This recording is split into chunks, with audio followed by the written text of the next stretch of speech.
Okay,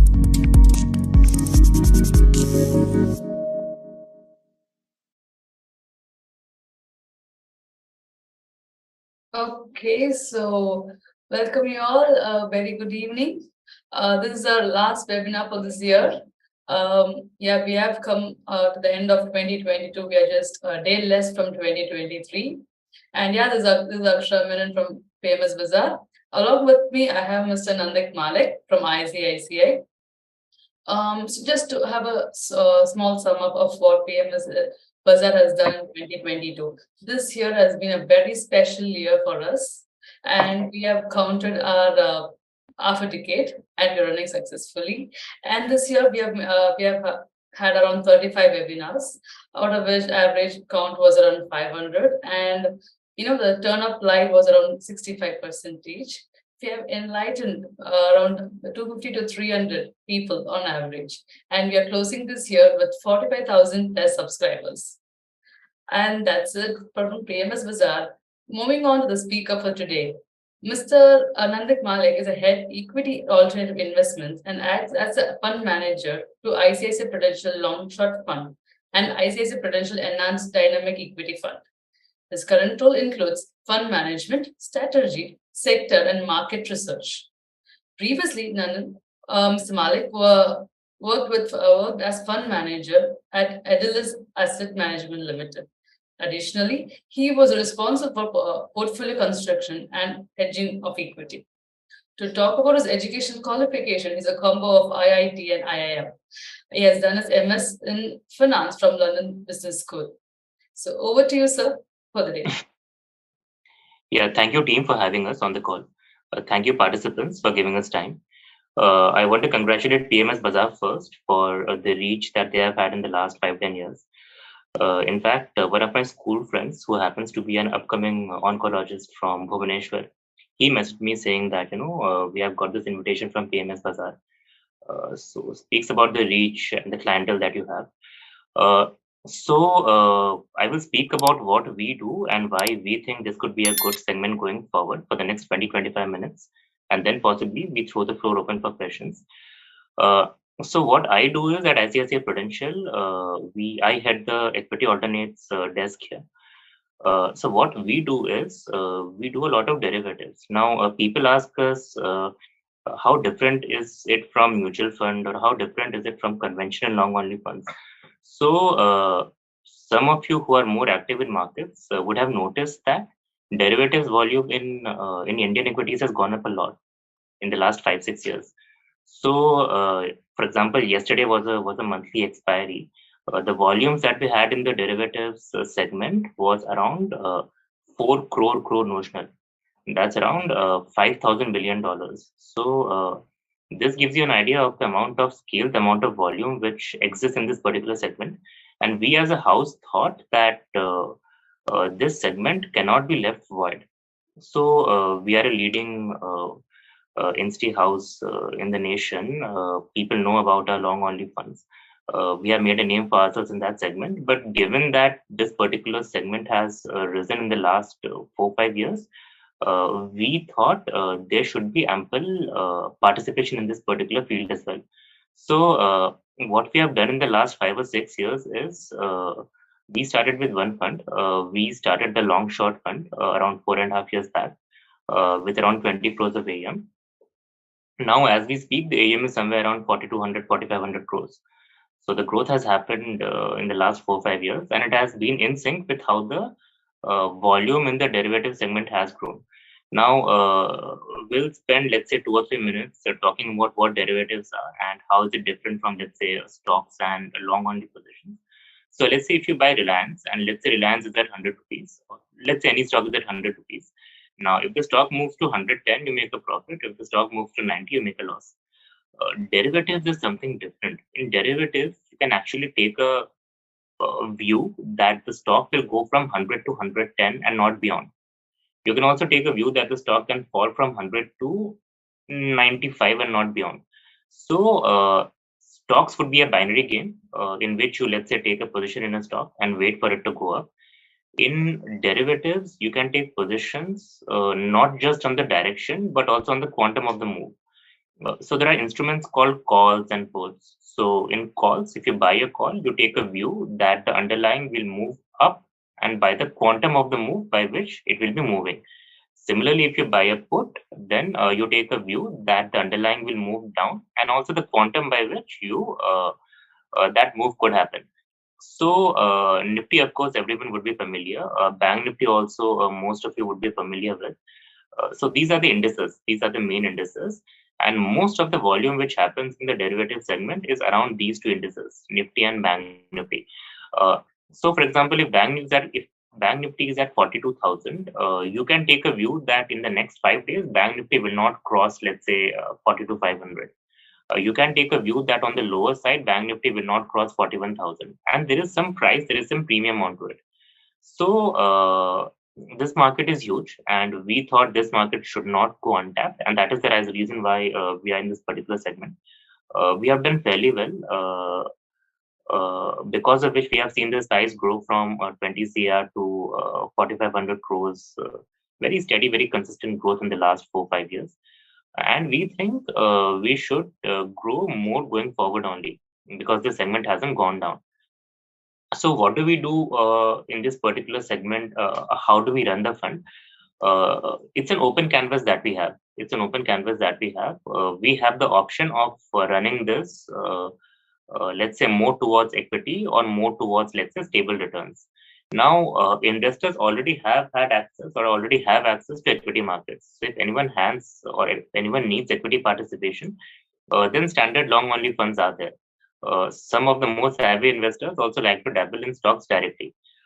Similarly, on the debt side, there are lots of funds in which investors can make direct debt participation. On the hybrid side, there are funds. For example, our balanced advantage fund is one of industry's flagships, in which you will have some kind of a balanced flavor between debt and equity. Uh, the initial feedback which we received from investors was there are lots of equity alternates which are there for investors, but not many, let's say, debt alternates which exist.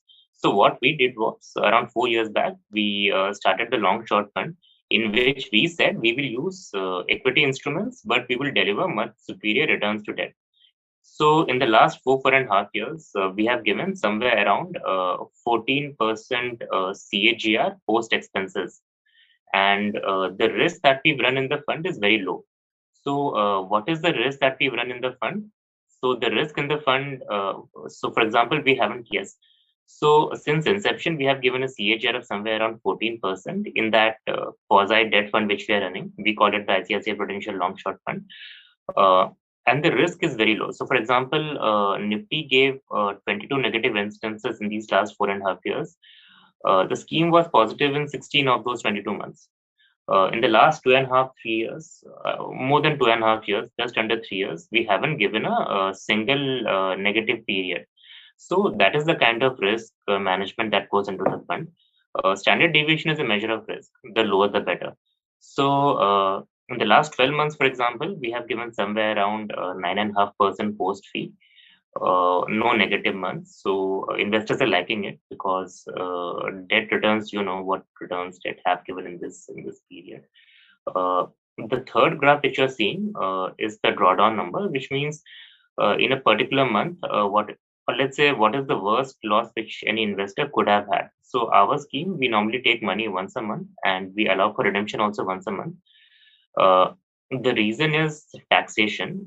In some of the alternate investment funds, we run a category 3 fund. The taxation has to be done by the fund itself, and whatever money you will receive in hand will be post expenses, post tax. So that's why we have a monthly window. We take money once a month, we let money go out also once a month. So what this chart means is in calendar year 21 and in 22, we haven't had a single negative month. These numbers are post fee, pre-tax. So no negative months last 2 years. 2020 we had March 2020 in which we gave somewhere around 3% negative. But other than that, fairly stable returns, fairly risk-adjusted returns.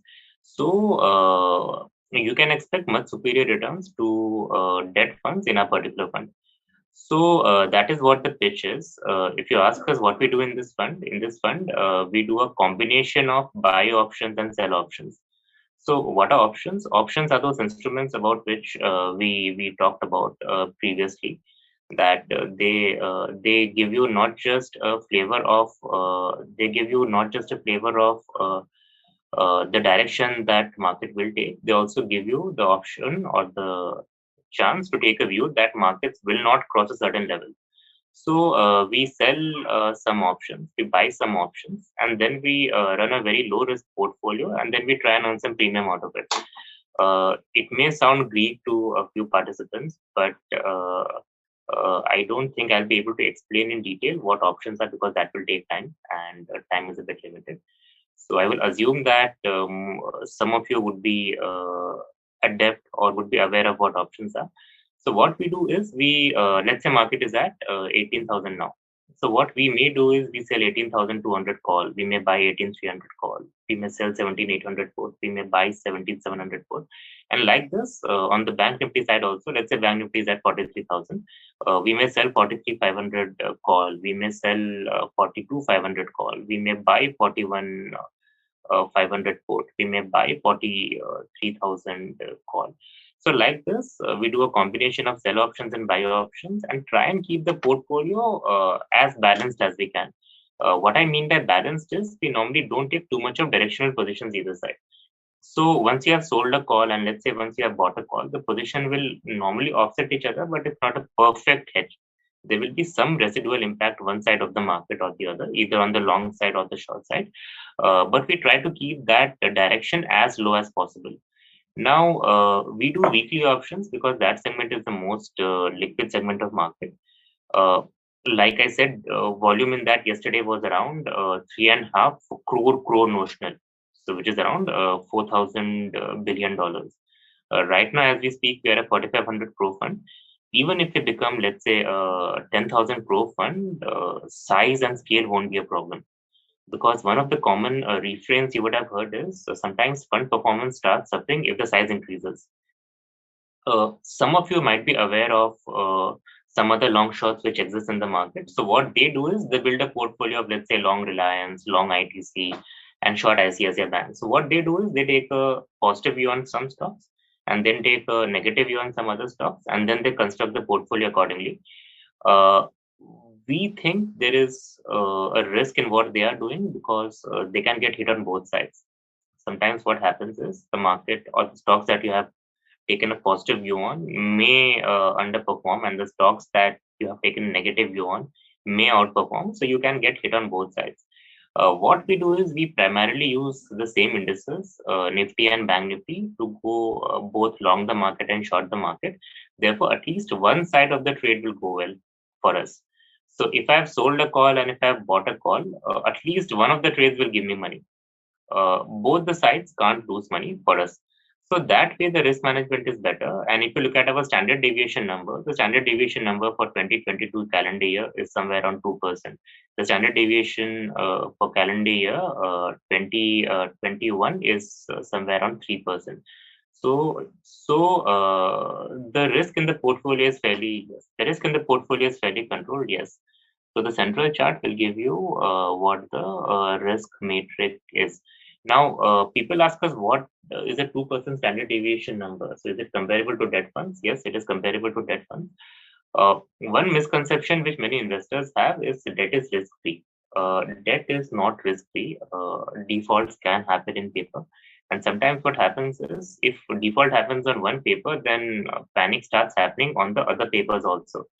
The best example which I can give you is the Franklin thing will happen, the Franklin Templeton credit risk fund, which happened I think 2 or 3 years back. So debt is not risk free. Is our fund risk free? It is very low risk. Mathematically, I can't say that it is zero risk because we carry some residual risk, but it is very low risk. So what kind of risk do we carry in the fund? Do we carry tsunami risk? Not really. Do we carry election risk? Not really, because things like elections are known events. The entire world knows that in 2024, on a given date, Indian election results will be out. So the portfolio risk management will be appropriate. So known events typically don't cause us a problem. events which can cause us a problem are unknown events. So what are unknown events? Unknown events, life example which I can think of is in 2019, Finance Minister came and announced a corporate tax cut at around 1:30 in the afternoon, someday in September 2019. That is a surprising event. We had a chopper accident in which we lost the Chief of Army Staff. Uh, uh, our Prime Minister lost a mother today. Pray for her soul. But if something like that unfortunate event were to happen to the political leadership of the country, there will be reaction. There will be reaction in equity markets. There will be reaction in debt markets. If something like that happens to the political leadership of the country, equity will straight away crash 10% in a single session. Your bond portfolio will not be immune, especially if you play duration. So in that case, even your bond portfolio can give you 4-5% loss M2M. Our portfolio also, if let's say something like this unexpectedly were to happen, will give you somewhere around 4-5% loss in a single day. But having said that, in our case, the recovery will be faster because after such an event, no uncertainty in market increases and the option premiums goes up. So what is option premium? Option premium is the premium which, let's say, people are willing to pay for reducing uncertainty in the portfolio. So we will play on that. We will keep selling calls and puts both, and that 4% loss which will happen in case of, let's say, a Six Sigma or Six Sigma event. The kind of events which I'm talking about would be an 84 kind of an event or a 91 kind of an event. We should be able to recover very fast. So compared to a debt portfolio, that way it's safer because debt will take much longer time to recover. Equity markets obviously are much more volatile. Poised to make returns irrespective of how equity market moves, irrespective of how debt market moves. If you look at our returns, these are our return patterns. These are post-fee numbers. So if you look at the last 2 years, 2.5 years, we haven't given a single negative month pre-fee. So the fee would be somewhere around 15 bits every month. So if you add 15 bits to, let's say, 14 bits negative performance of Jan, even that will be flat. So no negative month in the last 2.5 years, and markets have been very volatile. Debt market also has been going up and down. Equity markets, of course, by nature, they are volatile. So you will see whenever equity markets are negative, then also we are positive. When equity markets are positive, then also we are positive. So the risk in the fund is very low. What do we depend on? We depend on two things. We depend on the option premium. So like I said, we do a combination of buy options and sell options, and then we try and earn the premium out of it. Sometimes what happens is if you keep the portfolio exactly flat, then if there is a sudden move one side, it gets a bit tough to make money. So we look at two sets of factors. The first set of factors we call them market factors, and the second set of factors we call them macro factors. What are market factors? Market factors would be whether market is going up or not, and if market is going up, whether high risky sectors like banks, mid caps are doing better than market. So if Nifty is going up, but Bank Nifty mid caps are doing better than Nifty, then we take it as an indication that markets are strong. Together with that, we see whether rupee is stable and interest rates are stable or trending lower or upward. So if you see that market factors are strong, which would mean Nifty is going up, mid caps banks are doing better than Nifty, and we see that rupee is stable, interest rates are stable, then we take some directional long tail at portfolio level, which means we may buy more calls and buy lesser puts, or we may sell more puts and we may sell lesser calls. This table, for example, will illustrate what exactly we do. So when market factors are strong and macro factors are also strong, then we take a slight long position at portfolio level. When market factors are weak, which means market is inching lower, Bank Nifty mid caps also are under pressure and underperforming Nifty. Rupee is also under pressure, interest rates also going up. Then we take slightly short positions at portfolio level. There are periods like right now when market factors and macro factors are either confusing or point in different directions. Then we keep the portfolio exactly market neutral. So, for example, now market is not going down. It's there has been some resistance. There was a brief period in which markets went down, but then they have bounced back pretty well. So market signals are not telling us to short market, and macro is also very stable. Rupee is around 82.5-ish levels. Interest rates also not going up. So right now we are having a neutral stance on the market, and we are having a very neutral portfolio.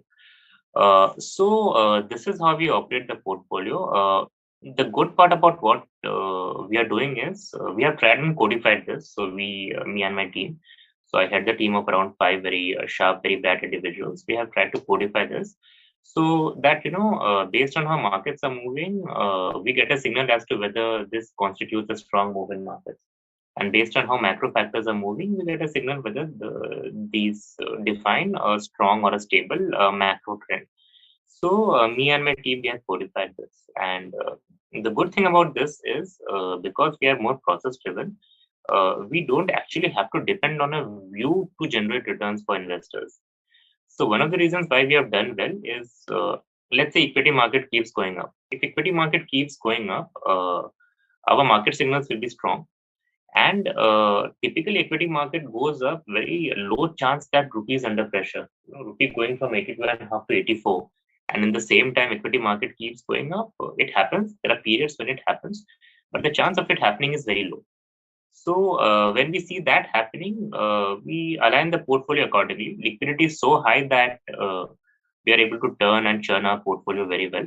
So a long only fund would be, let's say, buying a stock and holding it for 1 year. Whereas in our case, in a year, typically you will have 365 days. You will have 250 trading sessions. So it's more like 250 short-term positions that we carry and manage. The objective and the principle with which we run the fund is not to have negative returns, because if we don't have negative returns, compounding kicks in and we get periodic good months. So for example, November we made somewhere around 2%. So a single month like that, our returns are up the curve, because anyhow we are not chasing too much. The main thing is, at least in this particular long short fund, is returns should be risk adjusted. So if you're able to give some superior returns to debt at comparable risk levels, investors are more than happy. So I think this is the only so this is what I wanted to say about the long short fund that we have. Again, from a positioning part, to summarize, you can track and you can treat this fund as a quasi debt replacement. The returns will be much superior to debt and the risk will be comparable. Uh, there could be short term as in, we are dependent on, let's say, sudden shocks because of unknown reasons, more political in nature, but X of that, we should be able to give you fairly stable returns over time. So this is the first fund that we have been running. We have been running the fund for almost 4.5 years now. And after good performance in that fund, we got investor feedback that why don't you start a variation of this and make something like this in the equity space as well, more so in the balanced category side. Uh, our balanced advantage fund is a flagship fund in the industry with around 40,000 crores of AUM. Uh, so the feedback which we got was, if let's say you are able to give us 1%, 1.5% more over BAP after tax, after everything, then why don't you attempt to do that, given that you have done a good job on the quasi debt part. So we have come up with a new fund, the Enhanced Dynamic Equity Fund we call it, which is an advancement of BAP. So most of you would be aware of what balanced funds are. Balanced funds typically would give you very stable, steady returns compared to equity markets. Now, the mandate of that fund is not to generate, let's say, positive returns, but to give very fairly stable returns over time. So I will assume that most of you are aware that what balanced funds are, and then make the pitch as to what we do in this particular fund. Uh, Investor expectations are, when markets are doing well, at least capture a decent amount of the upside. But when markets are falling, you should be able to save capital. One interesting thing is, let's say the NAV of a fund is 100. Now, if that fund loses 50%, then NAV becomes 50. Next year, even if that fund generates 100% return, 50 doesn't become 100 again. So 100 becomes 50 with a 50% fall. For the fund to go back from 50 to 100, it has to make 100% returns. So a minus 50% number will take the NAV from 100 to 50. A 50% positive performance next year will take NAV from 50 to 75 only. So a minus 50 number followed by a plus 50 number is not 0% returns cumulative over 2 months, over 2 years. It's still a minus 25% number. So that is what balanced funds want to achieve. They want to preserve base, because then the power of compounding kicks in. Now, the balanced advantage fund that we have, that operates under mutual fund platform. In mutual fund, there are certain restrictions under which that particular fund has to operate. So, for example, in that particular fund, we can't sell calls by more than 15% of the portfolio. We can't take positions beyond a certain limit. Now, think of a scenario where BAF could take much more positions either side. So, in BAF, for example, we operate in a 30 to 70% kind of a range. Now, think of a scenario where BAF could have operated, let's say, in a 20 to 90% kind of a range. The returns would be superior. The returns obviously would be superior. There would be some tax implications, but our research suggests that if the boundaries of BAF were to be expanded beyond what a mutual fund platform would allow, breaking that border or taking some more positions either side, managing risk, well, much superior returns can be generated. So I will give you this example of this particular slide, which most of you would be aware of. So this is a valuation slide, which we use in our flagship BAF product. What this slide says is the green zone is the zone in which markets are deeply oversold, so valuations would be cheap. The red zone would be zone in which valuations would be very high, and the amber zone would be zone when valuations are indeterminate. Now, what BAF does is when market is in the green zone, BAF goes 70% long equity. When market is net at portfolio level, when BAF is in the red zone, it goes to 30% net equity, and in the amber zone, it keeps playing in the 30 to 70 kind of a band. What we are saying is, if market goes to that green zone, we will lever up the portfolio. So 70% of the portfolio will always be in stocks. 70% of the portfolio will be in Nifty stocks. Out of that 70, around 55-ish will be replicating Nifty. So, and the remaining 15% will be stocks in which the house has a favorable view on. So possibly Coal India and TPC will be in that 15%. But stock selection typically will not be the main determinant because 55% anyhow is kind of indexed to Nifty. And that 15% won't meaningfully move the needle. So how will returns be generated in the fund? What will the alpha over BAF? What is the source of alpha over BAF? The source of alpha over BAF is equity allocation and working beyond the 30 to 70% kind of a limit, which BAF has to operate on because it is under a mutual fund platform. So in the green zone, when markets are oversold, let's say in a March 2020 kind of a zone, BAF would be 70 equity. We will be 70 stocks plus we will buy some calls worth, let's say 40, 50. So technically we will be running a 100, 110% kind of a long portfolio. The reason why we want to do this is because our research suggests that markets, and typically Indian markets, will not remain undervalued for a longer length of time. They may remain overvalued for a longer length of time, but they may not remain undervalued for a longer length of time. So disproportionate returns over BAF will get generated in the green zone. The only caveat is for that disproportionate returns over BAF to happen, market has to first come in the green zone. And when will markets come in the green zone? Markets will come in the green zone when there is a decent significant correction. Will that correction happen in the near future? Don't think so. Do we have a chance that in the next 2 or 3 years we see a green zone? May not be the case. So while disproportionate returns over BAF can be generated in the green zone, there is a chance that the green zone may not come for foreseeable future. The amber zone is the zone in which most of the time market tends to vacillate in. In that, BAF will typically move in a 30 to 70% kind of net equity. What we will do is the 70 that we have in stocks, that remains. Against that 70 long in stocks, we will start selling calls. So we will sell both Nifty calls, plus we will also sell calls on stocks that we have in the portfolio. So it will be a combination of covered call plus index level call. Now, typically in the amber zone, market doesn't move much. So typically we will keep earning premium. And in this particular amber zone, the source of returns over BAF will be the extra call options that we have sold. Unlike the green zone, the returns will not come very fast in a very short span of time, but the returns will be more consistent and more on an accrual basis. The red zone is the more tricky part because in the red zone, BAF will be operating at 30% net equity. There are periods when we may go even 15% net long. We may go even 20% net long. How will we do that? The 70 that we have in stock, that remains. Together with that, we will start selling call options and we will buy put options also. Generating alpha in this red zone is the trickiest part. Alpha over BAF, not over Nifty. Alpha over BAF will be the it will be more tricky because markets can remain in extended valuation zone for a longer length of time.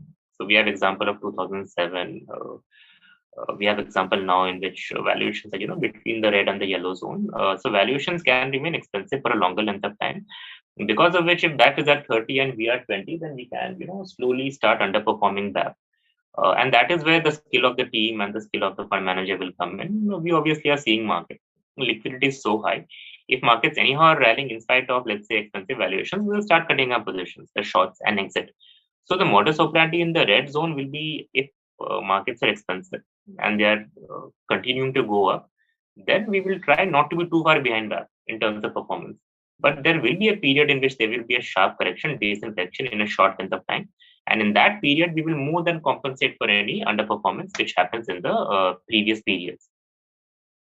So this is how we will run the second fund. The second fund has been live for only 3 months, but performance has been good. Traction has been there. So unlike the first fund in which we are chasing absolute returns, no negative performance, and giving much superior returns to debt, in this variation, what we are saying is we want to operate in the balanced fund category. And given that we already have a 40,000 crore balanced advantage fund in which we use valuation models, so using similar model, but just expanding the framework within which that particular fund operates, we should be able to give you much superior returns. Uh, this is what I wanted to say about both the funds. So the first fund on which I spend more time is the quasi debt fund, in which returns should be superior to your conventional debt products. And the second fund in which I spend lesser time, because most of the investors would be comfortable conversant with what BAF is, more linked to equity. So in the second fund, if market falls, we will also fall. But we will do better than that over a longer length of time. So, for example, today is the last day of the month and the year. So, this month market was down somewhere around 3.5%. This particular fund is down somewhere around 1%. So that is the pattern which you can expect in this particular fund, more bearish, but over a longer length of time, we will be able to give you much superior returns to that. The risk will be comparable or lower than that. I think I've taken a lot of your time. Thank you for your patient audience. And we'll just stop here. Take any questions. Happy to answer any questions that you may have for us. Thank you. Thank you for this wonderful insights, sir. Yeah, thank you. Thank you for having us. Let me start off with the last slide, because there was a person called PA. He wanted to know what is that y-axis, off indicative allocation chart is. No, What so is y-axis for? Because the x-axis had this years in it, so we could understand it was months and years, but the y-axis stands for? So the y-axis would be your valuation index. It's some kind of a valuation index which we use. So this one is purely on valuation. The reason why we have chosen the second fund to run purely on valuation is we already have a tested model which has gathered 40,000 crores of AUM, and the objective of this fund is not to beat Nifty. We will anyhow beat Nifty over a longer length of time, because the objective of BAF is to beat Nifty and generate stable returns. But right now, what we are saying is BAF could do better under if the framework of the mutual fund platform can be expanded. So that is what we are targeting, and therefore the core model that we are using here is purely valuation. Okay, sir. Thank you. Okay, let me start off with the Q&A session. So any questions, audience, you can just post it on Q&A box, and stock specific questions can be avoided, so which won't be taken on air. Okay, let me start off with thank you. Okay, let me start off with the global macros. Of course, everyone knows what's happening, and about the instability which is happening around, and the war is not at a close. So, what is the key monitoring point, like your team is going to focus? No, so it's a very good question because global events. So, like I said in the first fund, for example, unknown events can shake the portfolio. So, Mr. Vladimir Putin decided to invade Ukraine on a Wednesday evening. Now, our options normally expire on a Thursday. So, Thursday is the weekly expiry. So, everything else remaining same, how the fund operates or how the fund looks on a Wednesday evening will be very different from how it looks on a Monday evening because of the option decay part. So on a Thursday, we had to take some loss when he invaded. I think it was February 23rd or 24th. So we track global sentiments, we track global indicators very well. Some part of the risk, very little, very residual risk, we keep open mainly on a Thursday and a Wednesday because we can't have too much of protection going into an expiry. How does market move is less important for us because our models will capture a move. So if market is going up and all sectors are participating, then our market factors will tell us to be in the long short fund, that is the first quasi debt fund. Those models will tell us to be a bit aligned with market. And typically in that time, if you also see rupee being stable, interest rates being stable, then there's no point betting against market. So, we will have a risk adjusted nice portfolio. So, like I said, instead of having a view for 1 year, the way in which we run the particular fund is to have daily views and adjust it based on new information as you get. The trick and the challenge is in the second fund, because in the second fund, if valuations are expensive and then market keeps going up, but then we have to calibrate a portfolio a bit more carefully. So then what we do is, let's say markets are deeply overbought, and let's say our models indicating us to take the equity exposure down to as much as we can. We are comparing us to BAF. So BAF at that point of time will be 30 equity. Let's say we are 15 equity at that point of time, and then market keeps going up. Then we have no option but to follow discipline and be as close to BAF as possible, and then wait for that period in which market correction would happen. So the best part about what we are doing is we are less agnostic to how markets are moving because we have adjusted our portfolio, we have calibrated our models accordingly. The only risk which we carry is that sudden event happening, which something political in nature happening to the prime minister or the home minister, that we can't forecast and that we can't cover for. Okay, sir. Thank you. Okay, but said that, how do you see the valuations moving in Indian equity market versus the global equity markets? So again, caveat is we will strictly follow our models. If the models are saying valuations expensive, and models obviously will be anchored to what we saw in the past. My personal belief is valuations in Indian markets will remain higher, and they may remain higher for a longer length of time. Reasons are multiple. More global funds are allocating assets to India. And some of the way in which asset allocation happen is can be as simple as population. It can be as simple as how GDP grows, or what your GDP is. So right now, if let's say tomorrow India's share of global GDP becomes 5%, then money will come in automatically. So there's nothing which will stop money from coming in even at high valuations. Because just think of a fund manager who's sitting in the US, and let's say he's got $100 billion right now. That person has to invest money, and his mandate or his or her mandate is not to think whether to give 2% to India or 4% to India. That person's mandate is to follow whatever models they have pre-decided and then allocate accordingly. Our share in GDP is growing. We have political stability. Europe doesn't have political stability. US doesn't have political stability. So that should weigh in our favor only. So I think valuations in India will be higher than, let's say, what valuations other markets command, and we could have a longer period in which valuations are not dirt cheap. So we may not have a fair amount of cash coming for that green zone to come in. Okay, thank you, sir. And moving on, we have a participant named Prem Kumar. He had a question. Why are equity alternative investments better than direct normal equity investments? So it's like this: you may have a BMW, and the BMW might have the power to drive at, let's say, 200 kilometers per hour, but you sitting in the back seat may not be comfortable if the driver takes the speed up to 150. Uh, you may be more comfortable if the driver, gives you a pleasant ride. AC is nice, the road is smooth, but drives at, let's say, 80, 100. So that is why the quasi debt fund that we have is exactly for that set of investors who are okay with, let's say, stable returns. So we have a set of investors who might not want to chase equity returns, but they may want much superior returns to what debt markets are giving. So for example, 2 years or let's say a year back, debt market returns were going nowhere. Right now, at least yields have gone up. So a lot of investors wanted to give money to us because they were not happy with the returns which debt markets were giving. So if at comparable risk, someone is able to give better returns, then why not? There is a class of investors who want equity risk. For them, of course, direct equity or direct mutual fund is better. But there is also a class of investor who don't want, let's say, debt or quasi-debt returns, but who want returns anchored to equity. So for whom the balanced advantage segment is that segment.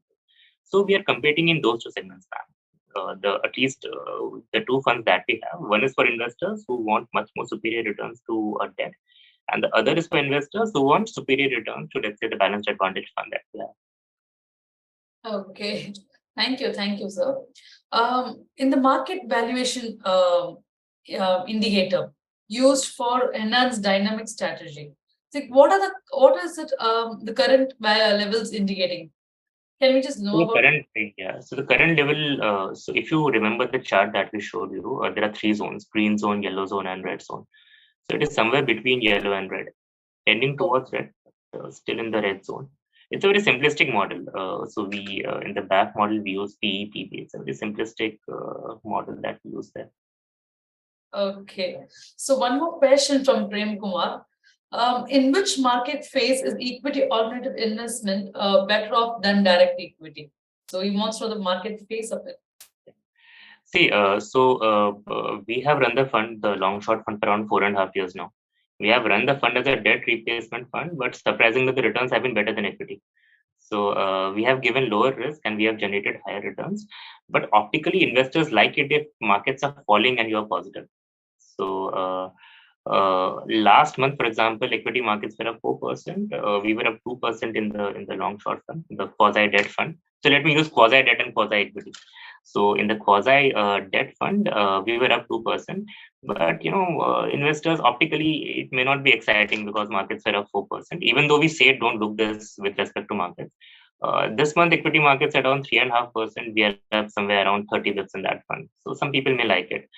There are periods in which markets were down, equity markets were down 3%, and we were up, let's say, 1.5%. So people like it because optically it looks good, and the key thesis behind which they invested in the fund gets reinforced. That this has got no correlation with equity markets.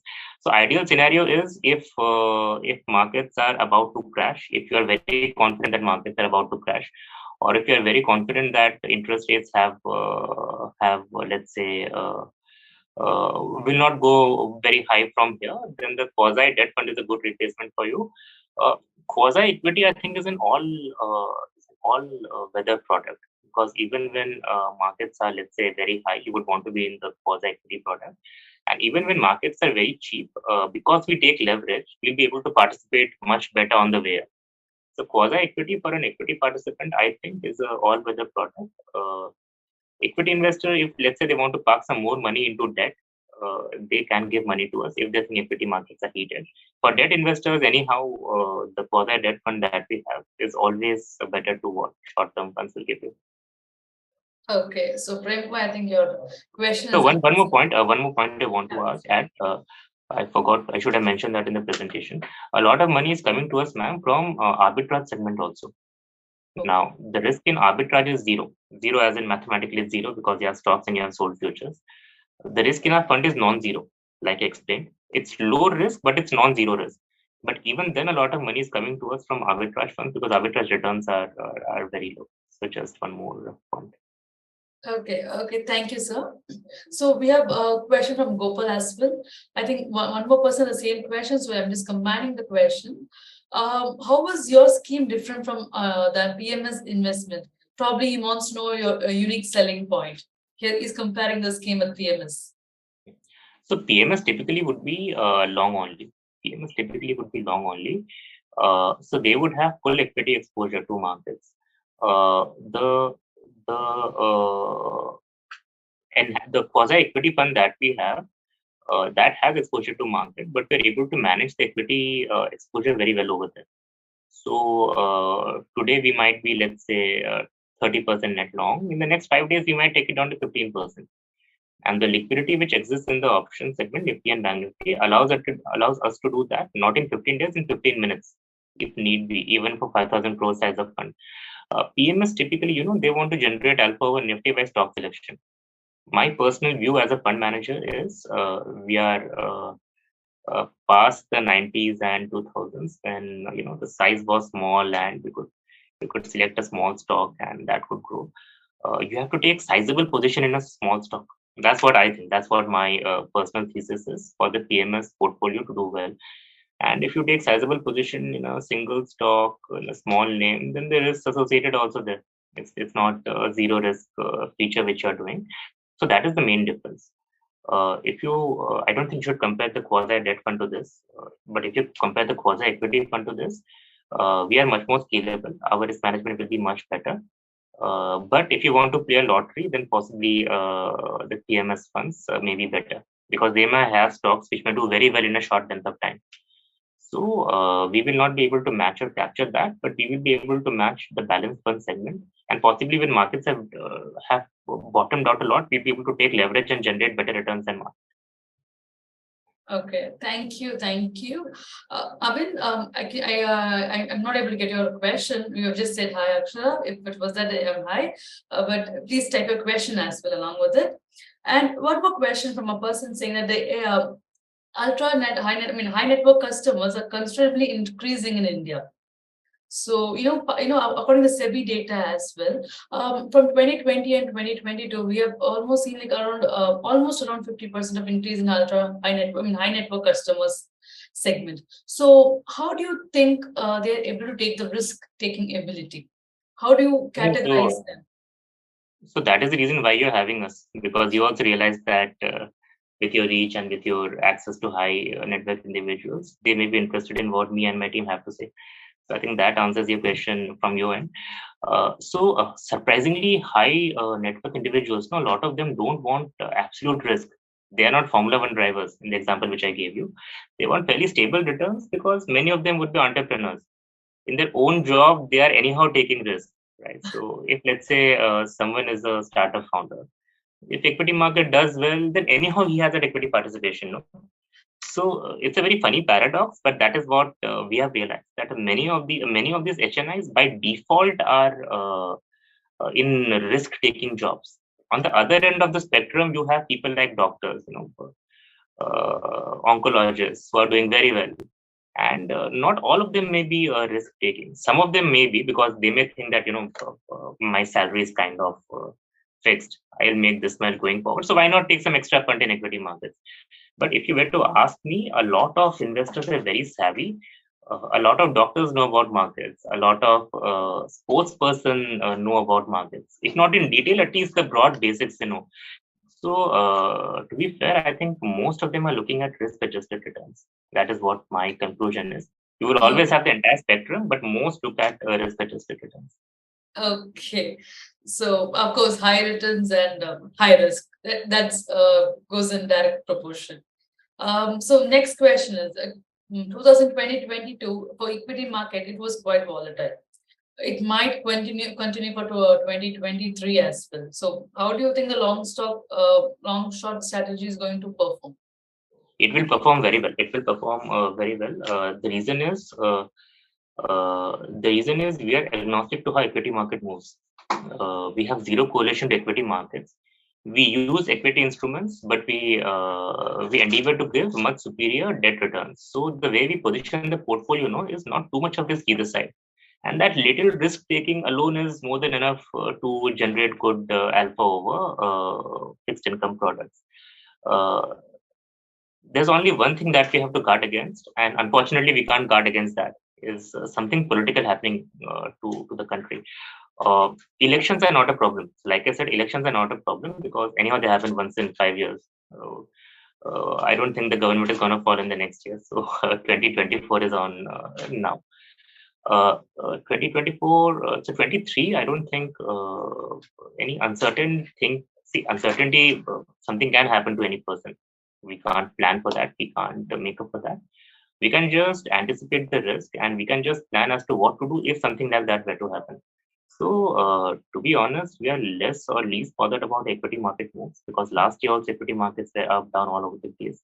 We look for that alignment between market and macro, and sometimes what catches us on the wrong foot is sometimes correlations break down. So what happens is, yesterday, if you look, our market was up, but US was down 1.5%. So when these things happen, we get a bit caught on the wrong foot, because I come in the morning, me and my team, we see that US is down 1.5%. We adjust our portfolio, and then there's a rally.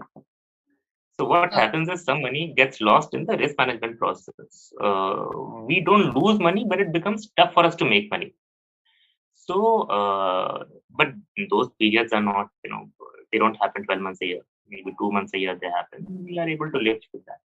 So that's why we have demonstrated in the past also that come what equity market does, we should be able to give you stable returns. So going forward also, that's not a problem.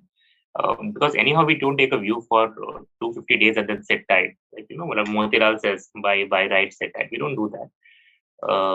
We buy and we sell, and then we are like that independent MLA in a assembly who has the option of going both sides. So we are like the Ramvilas Paswans, and we are like the neutral MLAs who don't want, who are not attached to a particular side, but are more interested in the risk management part. So that's why, irrespective of what equity market does, the long short fund of the quasi debt fund should not be a problem. If equity market does badly, the quasi equity fund will not give you positive returns. So if equity markets are down 20%, because we don't go net short in that, we max pull at the 10 or 15% net long, that will be negative. So in that respect, more than the long short fund, the quasi equity fund will not give you positive equity returns if markets are negative. Okay, thank you. I have a question I must say it is from my side. You said, unless and until it's a political issue about the nation, nothing is going to affect the strategy. Of course, everyone knows this union budget is just around about 2023. And also there's one more news which came yesterday saying that AI funds have done much better than mutual funds this year. So, and the returns given in AI funds are much higher than any other mutual fund, comparative to any other mutual funds.